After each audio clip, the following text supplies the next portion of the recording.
AVM coaching centre Kotananduru మీ పిల్లల బంగారు భవిష్యత్తుకు భరోసా ఇచ్చే ఏకైక సంస్థ మన ఏవిఎం కోచింగ్ సెంటర్ కోటనందూరు. అతి త్వరలో న్యూ బ్యాచ్లు టెట్ ప్లస్ డిఎస్సి, ఆమ్సెట్, Polycet, APRJC, Sainik, Navodaya. AVM coaching centre Kotanandur. Road భద్రత వారోత్సవాలు కాకినాడ జిల్లా తుని నియోజకవర్గం కోటనందూరు మండలం మదర్ క్యాంపస్ ఆవరణలో road safety board number Bodapati కాంతో ఏర్పాటు చేసిన సమావేశానికి ముఖ్య అతిథిగా కోటనందూరు ఎస్ఐ టి రామకృష్ణ హాజరయ్యారు. ఈ కార్యక్రమంలో ఆయన మాట్లాడుతూ యువత నివారించేందుకే ప్రత్యేకమైన జాగ్రత్తలు తీసుకోవాలని, మత్తు పానీయాలకు యువత దూరంగా ఉంటే ప్రమాదాలు నివారించవచ్చని, ముఖ్యంగా సెల్ ఫోన్ మాట్లాడుతూ డ్రైవింగ్ చేయకూడదని, ప్రతి ఒక్కరూ హెల్మెట్ ధరిస్తే ప్రమాదాలు జరిగినప్పుడు ప్రాణాపాయ స్థితి నుంచి కాపాడగలమని అన్నారు. వాహనదారులు, పాదాచారులు రోడ్డు భద్రత నియమాలు పాటించాలని అన్నారు. ఈ కార్యక్రమంలో mother college correspondent and secretary Penumuchi Nageswararao, principal KV Raju, HM K Nageswararao, ఉపాధ్యాయ బృందం, ట్రీట్స్ ప్రతినిధి అచ్చారావు, ఉజ్వల ప్రతినిధి పి నాగరాజు, ఆర్వైడిఎస్ ప్రతినిధి yes Nogaraju, Srikanth, speech therapy ప్రతినిధులు, మదర్ క్యాంపస్ విద్యార్థులు తదితరులు పాల్గొన్నారు.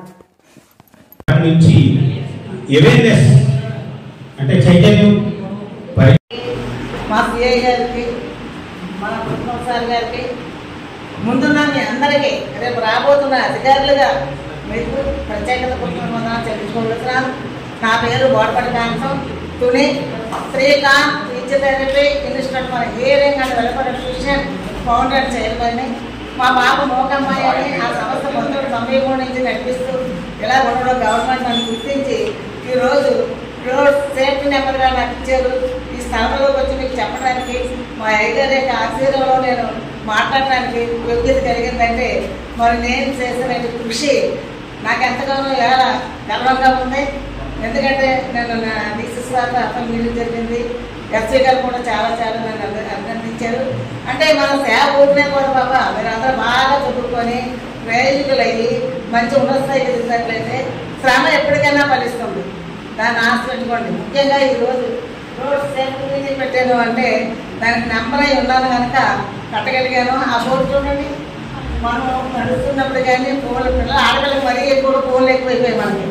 ఎందుకంటే ఎవరైనా చూస్తున్నారు లేదా సరే చెప్పండి మాట్లాడితే వెళ్ళిపోతారు. ఆ ఎందుకు ఇలా అడుగుతున్నప్పుడు యాక్షన్ జరుగుతున్నాయి.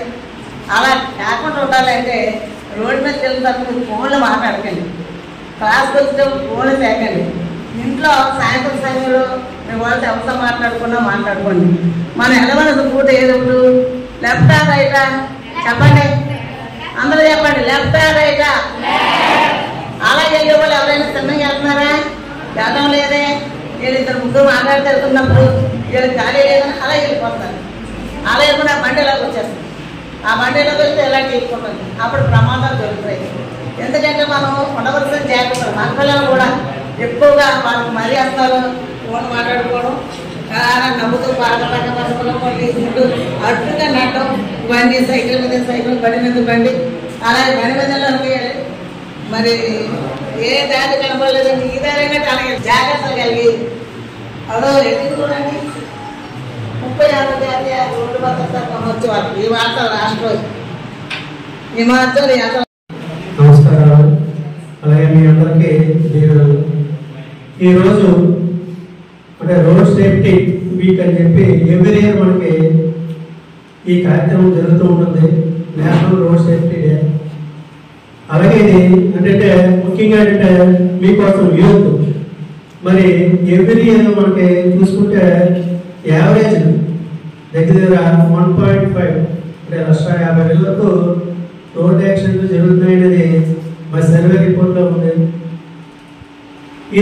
దీని గురించి ఎవ్రీ ఇయర్ కూడా అంటే ఫస్ట్ ఇది స్టార్ట్ చేసింది 1989 నుండి ఈ రోడ్ సేఫ్టీ మహోత్సవాలు జరుగుతున్నాయి. మరి ఎవ్రీ ఇయర్ మరి ఎంతో మీ గురించి మరి ట్రాన్స్పోర్ట్ వాళ్ళు అలాగే మన పోలీస్ డిపార్ట్మెంట్ వాళ్ళు ఎప్పుడు కూడా సేఫ్టీ మెజర్మెంట్స్ ఫాలో అవ్వాలని ఎప్పటికప్పుడు మీ అందరినీ కూడా ఎలర్ట్ చేస్తున్నారు. అయినా సరే మీరు మరి యూత్ అంతా కూడా మరి ఫాలో అవ్వాలి. ఫాలో అయ్యి మరి యాక్సిడెంట్స్ ఏమి జరగకుండా మన భవిష్యత్తు బాగుండేలాగా మీ అందరూ ఉండాలని కోరుతూ అలాగే ఆ సేఫ్టీ విషయాల గురించి సార్ గారు చెప్తారు. ఎస్ఐ గారు థ్యాంక్ యూ. ఓకే, ఇప్పుడు యాక్చువల్గా ఎగ్జామ్స్ టైం అనుకుంటా, ఈ టైం తీసుకోము. ఈ ప్రోగ్రామ్స్ అన్నీ కూడా రోడ్ సేఫ్టీ గవర్నమెంట్ ఎందుకంటే అంత ప్రయారిటీ ఇస్తుందంటే, మనిషి ప్రాణం విలువ భూమి మీద అత్యంత విలువైనది ఏదైనా ఉందంటే మనిషి యొక్క ప్రాణం. మనం బ్రతుకుంటేనే ఇవన్నీ కూడా. ఒక మనిషి ప్రాణం కంటే ఏది గొప్పది లేదు భూమి మీద. మన ప్రాణం కంటే ఏది గొప్పది కాదు. కాబట్టి మనదే ప్రాణమే. రోడ్డు మీద కూలి పని చేసుకున్నోడిని, అడుగుకున్నోడిది, లేదా అనిల్ అమ్మాయి, ముఖేష్ అమ్మాయి ఎవరైనా కూడా అందరితో ఒకటే ప్రాణం, ఒకటే జన్మ. ఆ ఒక్క జన్మలో మనం బ్రతకడానికి వచ్చాం. కానీ దురదృష్టవశాత్తు సార్ చెప్పినట్టుగా ఇయర్లీ 1.5 lakhs వరకు చనిపోతున్నారంటే ఇది మన చేతిలో పని. రోడ్డు యాక్సిడెంట్స్ అనేవి తగ్గించాలి. మనం కృషి చేస్తే ఖచ్చితంగా తగ్గించవచ్చు.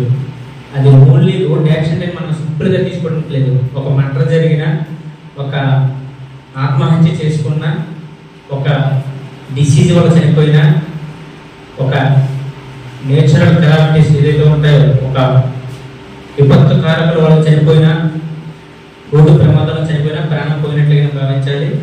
కానీ వీటన్నింటిలో మిగతా మన చేతిలో ఉండవు, కానీ రోడ్డు ప్రమాదం అనేది మన చేతిలో ఉంటుంది.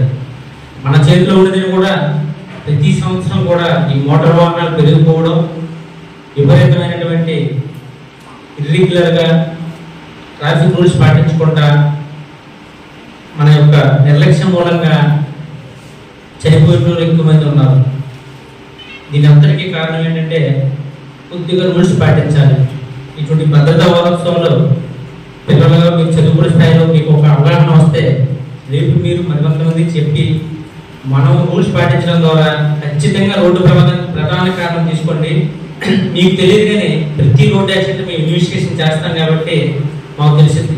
ఒక ప్రమాదం జరిగిందంటే అక్కడ ఖచ్చితంగా రూల్స్ వైలేషన్ జరిగిందని అర్థం. అక్కడ ఒకటి డ్రైవర్ డ్రంకన్ స్టేట్లో ఉంటాడు, లేదా 2-వీలర్ అయితే హెల్మెట్ పెట్టుకోకుండా ఉంటాడు, లేదు అతను సక్రమంగా వెళ్తున్నప్పటికీ కూడా ఆ పెద్ద వాహనం ఏదైతే బస్సు అయితే బస్సు, లారీ అయితే నడిపేటువంటి డ్రైవరు ఆ టైం సెల్ ఫోన్ డ్రైవింగ్ చేయడము, లేదంటే నిర్లక్ష్యంగా నడపడం చేసి ఉండొచ్చు. లేదా హైవే రోడ్డు మీద తీసుకుంటే రాంగ్ పార్కింగ్. రాత్రిపూట డ్రైవర్ లారీలు ఏం చేస్తారు, రోడ్డు మీద పార్క్ చేసి వదిలేస్తారు, ఎక్కడ కొంటాడు. హైవే మీద ఎంత స్పీడ్తో వెళ్తే వెహికల్స్ మినిమం 80 దాటి వెళ్తాయి, 80 దాటి వెళ్తాయి స్పీడ్గా. సో హైవే మీద ముందు ఉన్నటువంటి వెహికల్ తీసుకుంటే ఆ లారీ రోడ్డు మీద ఆగినప్పటికీ కూడా ఆ టైంలో ఒకటి మంచు ఉంటుంది, 2 నిద్రమత్తులో ఉంటాం, ముందు వెహికల్ వెళ్తుందని భావంతో ఉంటాం. మనం ఈ కార్ వెళ్ళేటువంటి 180 మీటర్ స్పీడ్తో వెళ్ళి డైరెక్ట్గా హిట్ చేసి అందరూ ఉంటుంది. ఏదో సాధించాలని మనం కాలేజీకి వస్తాము, చదువుకుంటాము. ఈ కాంపిటేటివ్ ఫీల్డ్లో కొంత దురదృష్టవశాత్తు ఏమవుతుందంటే కొంత చెడు అలవాట్లు కూడా దగ్గరవుతూ ఉంటాయి. దయచేసి ముఖ్యంగా ఆడపిల్లలు చెప్తున్నాను, మీరు మాత్రం ప్రాణాలను తెచ్చుకోమాకండి. మీరందరూ చదువుకోవడానికి వచ్చారు, అమ్మ నాన్న చదివించుకోవడానికి పంపిస్తున్నారు ఇక్కడికి. కాబట్టి వయసులో ఉండే ఆడపిల్ల చాలా చాలా వాల్యుబుల్ వస్తువులండి. అంటే మనం తెలుసు తెలియక ముఖ్యంగా సెల్ ఫోన్ వల్ల కొంత తప్పుడు మార్గానికి వెళ్ళేదానికి ఆస్కారం ఉంటుంది. దయచేసి సెల్ ఫోన్ నమ్మండి, కానీ అతిగా సెల్ ఫోన్కి బానిస అయిపోయి అన్అఫీషియల్ పర్సన్స్తో పరిచయం పెంచుకోవడం ద్వారా ఖచ్చితంగా మనం కష్టాలు పోరావడం అనేది 100% గ్యారెంటీ. ఎవరైతే దీని పట్ల కొంచెం అవగాహన ఉండి మనం జాగ్రత్తగా ఉంటామో నువ్వు అనుకున్నటువంటి జీవిత లక్ష్యం చేరుకుంటాం. మీరు కూడా ఆడపిల్లలు కూడా మాతో మా జాబ్ సబ్ ఇన్స్పెక్టర్ హోదాలో మాకు తీసుకుంటాం. మీరు 200 మంది సబ్ ఇన్స్పెక్టర్ మేలు